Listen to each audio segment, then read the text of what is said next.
Admission is about a woman named Portia Nathan that I play, who is a college admissions officer at Princeton University, and she's kind of set in her ways in her little quiet life, and she her life kind of starts coming apart at the seams when she finds out a couple of things. One, her boyfriend of many years is leaving her, and two, she finds out that a prospective student that she's interviewing for the school may or may not be her son that she put up for adoption 18 years before.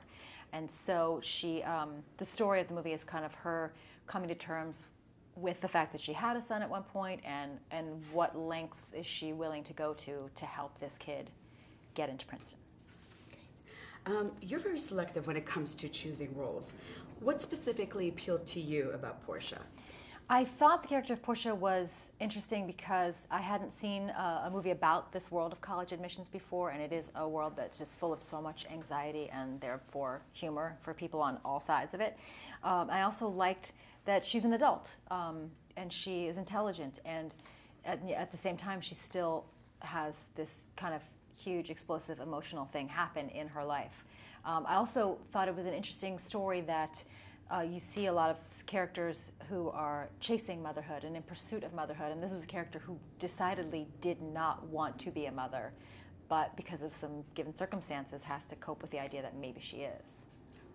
What is your personal take on the whole motherhood thing? I'm in favor of it. No. I'm a mother of two, and it's certainly probably the hardest. Parenthood, motherhood, or fatherhood is probably the hardest job you could ever do, but it is rewarding in a unique way as well. Great.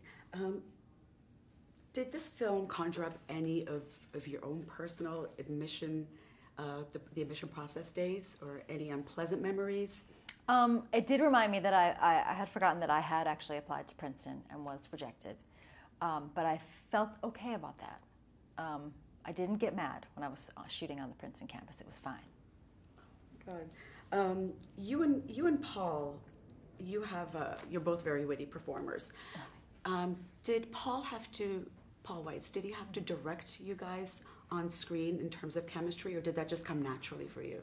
Well, I think, no, I think Paul Rudd and I almost maybe benefited by the fact that while we have a lot of friends in common, we had never really spent time together or worked together professionally. So in a way it was nice that you see us getting to know each other in the film, and we really are getting to know each other. We don't really know each other.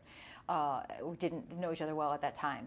So that was kind of easy because it was easy to trust that I would like him because I have so many good friends in common.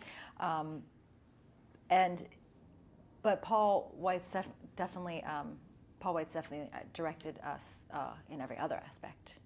Got real performances out of us, hopefully.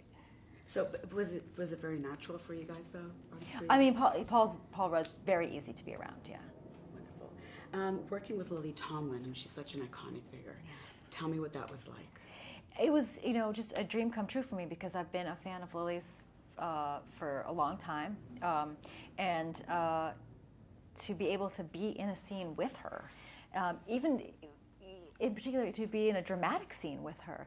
And that was actually sort of hard for me. I had one scene where I had to just enter the house and enter the scene just screaming angrily at her. And that was probably the hardest thing for me because I have nothing but affection for Lily in real life.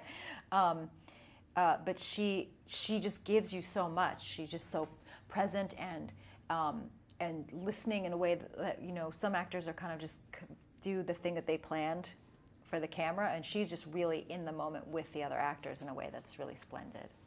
And what was your favorite part with her in the film? My favorite moment of hers, that's kind of her, it's the end of a scene with the two of us, but it's a moment that really made me laugh that she came up with was I have this moment where I come into her early in the morning and she's asleep on a couch, and she's just had a sort of one-night stand with this older male professor, and I'm trying to tell her something really, really important, and she's not in the mood to hear it, and says like, "Oh, honey, just come back, go take a nap, we'll talk about it later." And then she just kind of reaches under herself and pulls a wrench out from the cushions on the couch that she's been sleeping on, which I thought was a really, really funny touch given her character in the movie.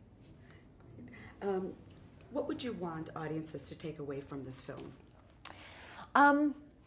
Hopefully they'll find the story moving, because I think the story is moving in terms of that you really feel for Portia and for this kid Jeremiah, and you sort of want the best for them, and hopefully, you know, how the movie ends is not entirely what you expected, but still satisfying. And in terms of, I hope they would take away from it in the larger sense that it's a sort of a movie about accepting who you are and not trying to fit yourself into some other kind of mold of what's the best and what's the right place to be and the right thing to do, and that you find happiness in unexpected places in life. And in a nutshell, what would you say to encourage people to go see it? I would say that you will laugh, you'll cry, you'll see Wallace Shawn, you'll see Lily Tomlin, you'll see Gloria Rubin, you'll enjoy the soundtrack, you'll enjoy the story. I think it's a lovely movie.